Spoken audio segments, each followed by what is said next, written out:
me toca, y es la 7. Muy bien. La siguiente comunicación es la comunicación número 7, hepatitis delta virus infection prevalence in HIV/HBV co-infected individuals from the CORIS cohort from 28 to 2021, a retrospective study. Y nos la va a presentar Ay, perdona, ¿qué? Felipe no. Santi Resino, ¿no? Es Salvador Resino. Salvador Resino, no sé por qué te pongo Santi, debe ser por el jefe, que se me mete en la cabeza. Salvador Resino, perdón. El primer autor es Felipe, pero no podía venir y estoy sustituyéndole. La hepatitis D es la hepatitis viral más agresiva en cuanto a patogenia, que lleva asociado peores desenlaces hepáticos y mayor mortalidad. Además, el VIH, como es conocido, acelera la historia natural de la hepatitis viral, de la hepatitis C, de la hepatitis delta, incluso en pacientes que tienen tratamiento antirretroviral óptimo.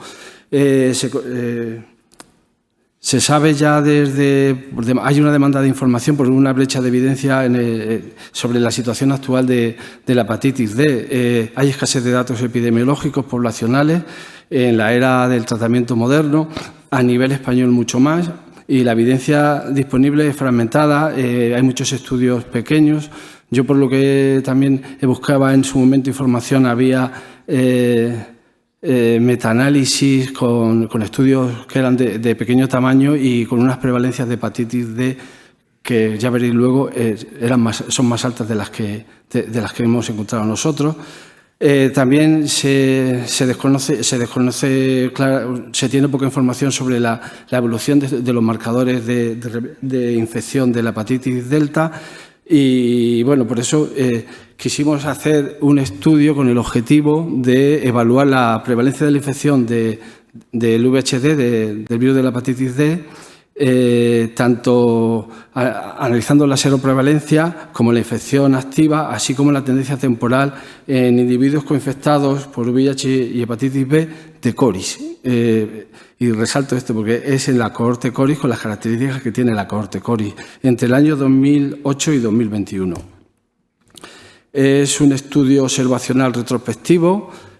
Como he dicho antes, son pacientes VIH de CORIS que tienen infección activa de hepatitis B, porque lo que se hizo fue buscar en la base de datos de CORIS cualquier marcador, antígeno superficie, antígeno E o ADN del virus de la hepatitis B, en cualquier momento, aunque no tuviera muestra, y ya le clasificábamos como que había tenido replicación activa y, por lo tanto, solicitamos muestra al biobanco para analizar. Entró en el estudio si tenía al menos una muestra. Entonces, hay el orden de...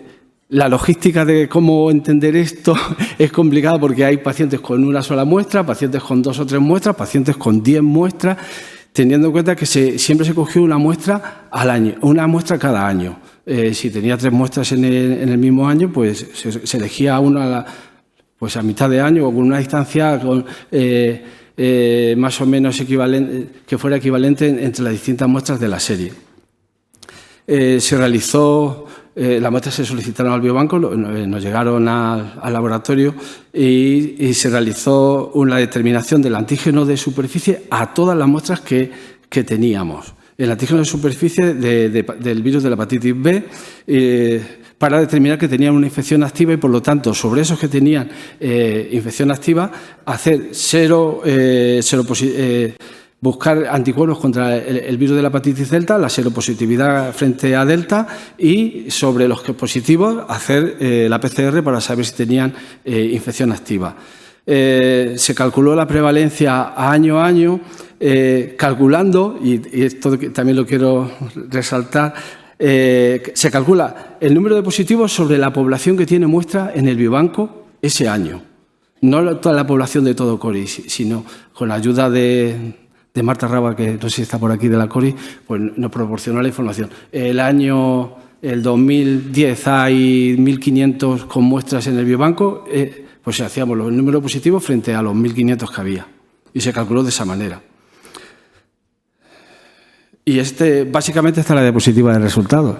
De 1.418 muestras que conseguimos, que corresponden a 470 pacientes, con toda la variedad que hay de una muestra, 2, 10 o 7, el 44% de esos 1.418 pacientes tenían una muestra positiva. Partiendo, y vuelvo a resaltar, que ya venía filtrado porque de la base de datos de Cori. Y sobre estos que tenían marcador de hepatitis B, de infección activa, 52, el 8,3% tenía anticuerpos contra Delta y de ellos 29 tenían infección activa, una PCR positiva. Se observa en la figura perfectamente cómo hay un descenso significativo, sobre todo del antígeno de superficie de la infección activa, algo que más o menos esperábamos, junto con un descenso que se ve un poco peor porque es la línea verde, pero sí que hay un descenso significativo de anticuerpos contra Delta. Sin embargo, no vemos un descenso significativo. Dentro de que son cifras bajas, se mantiene constante más o menos a lo largo del periodo del estudio. La PCR, la infección activa, no desciende.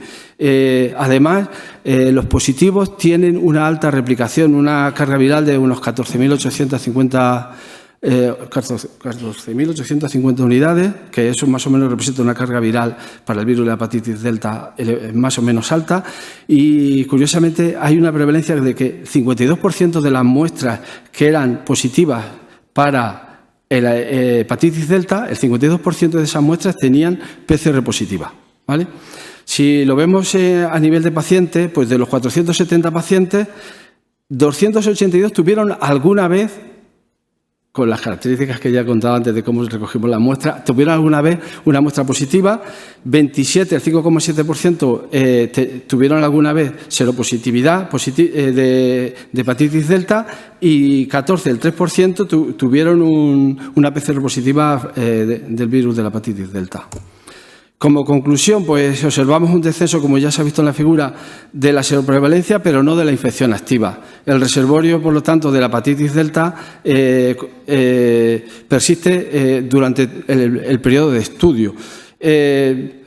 Además, teniendo en cuenta que el 52% de las muestras que tenían anticuerpos positivos de hepatitis delta tenían una PCR positiva, pues más o menos viene a indicar la necesidad de ir más allá, no solo hacer la prueba de anticuerpos frente a la hepatitis delta, sino ir más allá y hacer una PCR para saber si exactamente tiene la hepatitis delta replicativa, con infección activa. Y luego, pues, como desafío a nivel de salud pública y dentro de Cori, la población infectada constituye un reservorio de hepatitis delta activo y vulnerable, y se requieren estrategias proactivas de microeliminación para ir buscando a estos pacientes con replicación y para eliminar o para intentar eliminar el virus de la hepatitis delta. Y con esto termino.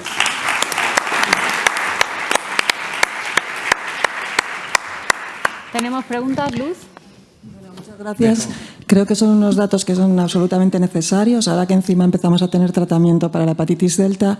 Y bueno, veo que más o menos un 8% en la CORIS tiene de gente con hepatitis B, resumiendo, ¿no? Tiene anticuerpos y la mitad RNA. Mi pregunta es si sabéis qué tipo de pacientes son estos, si son los adictos a drogas de hace años o si son inmigrantes, ¿no?, de países del este, que parece que es donde más prevalente, y si tenéis intención en hacer este estudio, si no lo sabéis. No tenemos... Tú ya me has dado la pregunta y la respuesta. No lo hemos hecho, pero estamos trabajando en saber qué características tienen los pacientes, específicas características de los pacientes que tienen positivo. Por si también viene la pregunta después, también estamos trabajando en ver factores que influyen en el nivel de replicación del virus de la hepatitis B o de la hepatitis delta, si está relacionado con el tipo de tratamiento, con el nivel de carga viral o con los CD4, sobre todo porque yo pienso que eso es una cosa que puede influir, pero vamos, no descartamos mirar otros factores, pero es algo en lo que estamos trabajando ahora porque tampoco es fácil trabajar con tanta muestra, con este desorden de que unos tienen más muestras, otros tienen menos, y luego cruzarlo con la base de datos de Coris y tener todo ordenado. Y nuestra mayor dificultad, parece mentira, pero ha sido más ordenar bases de datos que analizar las muestras. Juan. Bueno, un comentario y una pregunta. El comentario es que me parecen unas cifras muy altas de infección activa de Delta, o sea, PCR positiva en gente con anticuerpos. Lo digo porque no concuerdan con algunos estudios, bueno, no concuerdan, o sea, habrá que ver a qué se debe, con algunos estudios que hemos hecho de prevalencia de hepatitis virales en España y con un estudio europeo que se ha hecho. O sea, me parecen cifras altas, pero bueno, cuestión de, habría que ver por qué. Y la segunda pregunta es, no sé si vosotros habéis hecho determinaciones de PCR a pacientes con serología positiva en más de una ocasión. Y te lo pregunto porque hace años el grupo de Valle d'Hebron y la doctora Buti, cuando no existían las pruebas comerciales, decían que la viremia del virus Delta no era siempre, es decir, que te podías encontrar a pacientes que en ocasiones negativizaban la viremia del virus Delta. Claro, eso es un mensaje para la clínica peculiar porque una PCR negativa, ¿sabes? Yo la verdad es que a gente he preguntado si alguien se ha dedicado a estudiar seguimiento prospectivo de viremia en gente con serología y no sé, con métodos modernos. ¿Tú tienes alguna respuesta a esto?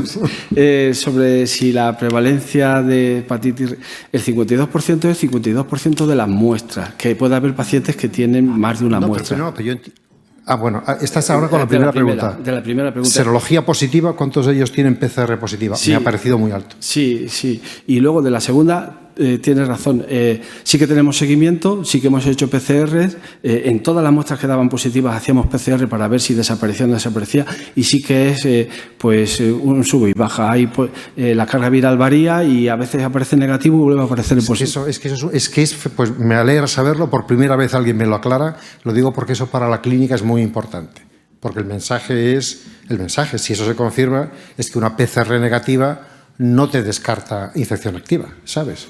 Supongo que la guía, si hay persistencia de la PCR negativa durante varias visitas, sí, se podrá determinar que normalmente no. Dices, tú se lo haces una vez y de negativo, claro. Agur. Ahí está el problema, que claro. Se hace una vez y ya te olvidas durante un año o 5 años. De todas maneras, pues si esto es así, sería bueno que lo comunicarais, ¿eh? Lo digo porque está ese Papers Journal de Pathology del 2011 por ahí, donde se comenta, y en algún simposium de estos de Delta, pues yo he visto a alguno de los sabios de esto decir que esto ocurre, y mi pregunta es, bueno, pues esto se debe a que las técnicas eran técnicas hechas en casa y menos específicas, menos sensibles. Pero también comentar que en el caso del antígeno de superficie pasaba lo mismo. Tenemos el seguimiento de los pacientes que tienen muchas visitas, altibajos. Bueno, había pacientes que negativizaban y se quedaban negativos, pero luego había otros con positivo, negativo, positivo, negativo. Era una montaña rusa. Que dice, bueno, si hago el antígeno de superficie me da negativo, ¿se ha curado o tiene la hepatitis B controlada? Pues depende. Gracias, Alba. Muchas gracias por la presentación. Pasamos a la siguiente.